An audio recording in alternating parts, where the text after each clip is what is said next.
বাস্তবিক প্রতিফলন সেটা আমরা ঘটাতে সক্ষম হয়েছি আলহামদুলিল্লাহ। এবং আমাদের যে দাবিগুলো ছিল, আমাদের প্রত্যেকটি দাবি আলহামদুলিল্লাহ পূরণ হয়েছে।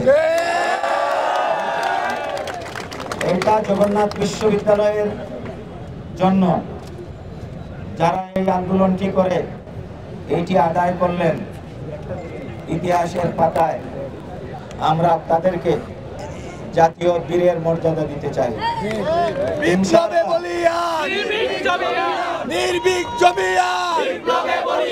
জুলাইয়ের 1 তারিখ থেকে যে বাজেট আসছে, সেই বাজেটেই তার বাস্তব প্রতিফলন দেখব।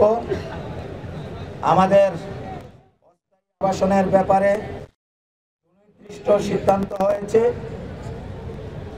আমাদের আরো যে সমস্ত দাবি ছিল, আমাদের দ্বিতীয় ক্যাম্পাসের প্রায়োরিটি বেসিস কাজের অগ্রগতি এবং কাজের অন্তর্ভুক্তি সরকারের প্রকল্পে, তার চেয়েও আমরা ইনশাআল্লাহ একটু বেশি অগ্রসর হয়েছি, সেটুকুই বলবো। আমরা এতে সন্তুষ্ট। আমরা আসার পরে আমাদের স্টেক হোল্ডার যারা আছে, আমাদের ছাত্র প্রতিনিধি যারা আছে, আমরা সবার সাথে কথা বলেছি। আলহামদুলিল্লাহ এই অর্জনে আমরা সবাই সন্তুষ্ট। আমরা আজকের এই মঞ্চ থেকে দ্ব্যর্থহীন কণ্ঠে আরেকটি ঘোষণা দিতে চাই, সুস্পষ্ট বাস্তবায়ন হয়েছে, আমরা সন্তুষ্টি প্রকাশ করেছি। তারপরেও যদি কোনো প্রকারের কোনো গড়িমসি এবং নয়ছয় এবং আন্দোলনের পরিভাষায় গুজুম বাজুম এইটা যদি পরিদৃষ্ট হয়,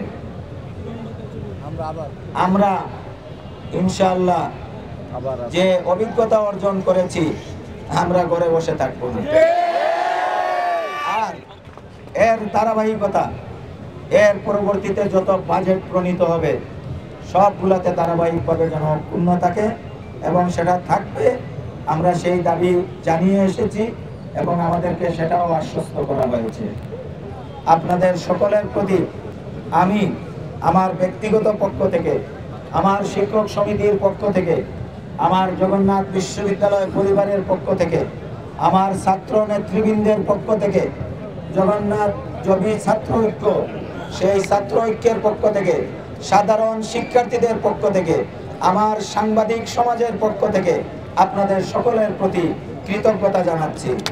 এবং আজকে যেহেতু আমাদের দাবি বাস্তবায়িত হয়েছে, পূর্ণ হয়েছে, তো আপনারা যারা কষ্ট করে আজকের প্রোগ্রাম করেছেন আপনাদের সকলকে আমি আবারও ধন্যবাদ জানাচ্ছি এবং আমাদের চলমান আজকের এই আন্দোলনের পরিসমাপ্তি ঘোষণা করছি।